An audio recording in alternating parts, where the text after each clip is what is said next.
Hello friends, आज हम पढ़ेंगे पृथ्वी की आंतरिक संरचना। चलो फ्रेंड्स, स्टार्ट करते हैं पृथ्वी की आंतरिक संरचना।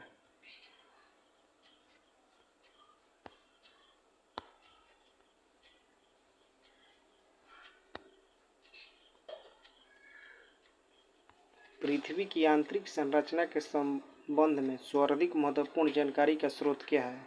तो भूकंप विज्ञान। सियाल, सीमा तथा नीफे के रूप में भूकंप का विभाजन किसके द्वारा किया गया था? तो भूकंप का विभाजन स्वेस द्वारा किया गया था। पृथ्वी के धरातल से केंद्र की ओर निम्नलिखित का सही क्रम क्या है? तो 2, 1, 2, 1 और 3। सियाल, सीमा और नीफे। निम्नलिखित में से कौन सा कथन सत्य है? तो कौन सा कथन सत्य है? तो सियाल में ग्रेनाइट एवं नीस जैसी चट्टान की प्रधानता है, यह कथन असत्य है। सीमा का निर्माण मुख्यतः बेसाल्ट एवं गैब्रो जैसी चट्टान से हुआ है, यह भी कथन सत्य है। क्रोड में निकेल एवं लोहा जैसे तत्वों की अधिकता है, यह भी कथन सत्य है। उपयुक्त सभी कथन सत्य है।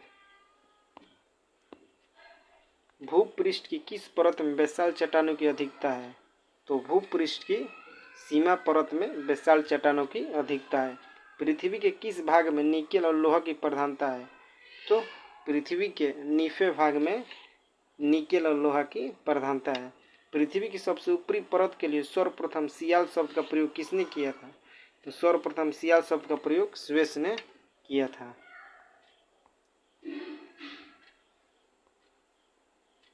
पृथ्वी की 3 सकेंद्री परतों में ऊपर से दूसरी परत का नाम क्या है? तो सीमा।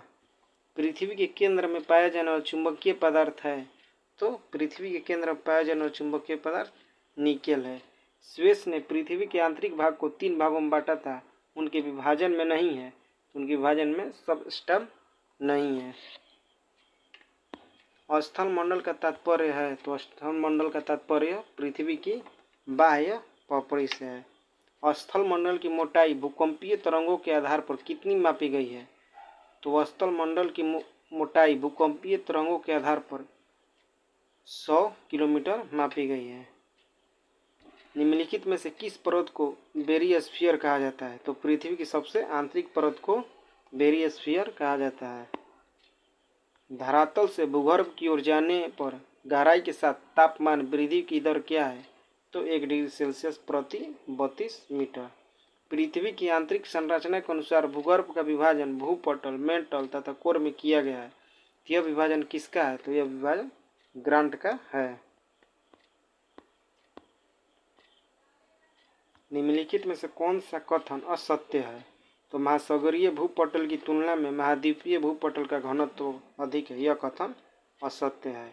महासागरीय सतह का निर्माण किस प्रकार की चट्टानों से हुआ है? तो महासागरीय सतह का निर्माण बेसाल्ट प्रकार की चट्टान से हुआ है। मेटल के संबंध में निम्नलिखित में से कौन सा कथन असत्य है? तो इसका संपूर्ण भाग प्लास्टिक की अवस्था में है, यह कथन असत्य है। स्थल मंडल में सम्मिलित है तो ऊपरी भूपटल, निचली भूपटल तथा मेंटल का ठोस ऊपरी भाग है, यह कथन स्थल मंडल से सम्मिलित है।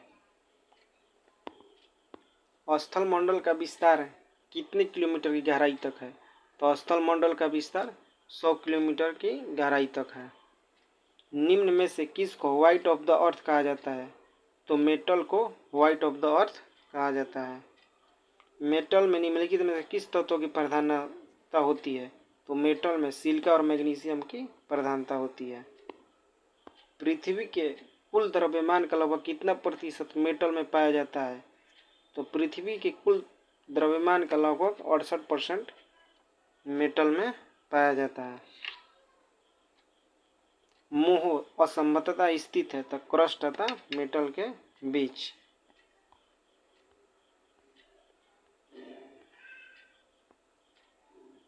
पृथ्वी के कोर में किस तत्वों की प्रधानता होती है? तो पृथ्वी के कोर में लोहा एवं निकेल तत्वों की प्रधानता होती है। निम्नलिखित में से कौन सा कथन असत्य है? तो पृथ्वी के समस्त आयतन का लगभग 68% द्रव्यमान का 83.5% मेटल में व्याप्त है। भूगर्भ में तापमान वृद्धि का कारण है। तो दबाव और रेडियो सक्रिय पदार्थों का विखंडन। उपयोग दोनों। गहराई में वृद्धि के अनुसार महाद्वीपीय भूपटल के विभिन्न परतों का सही क्रम है।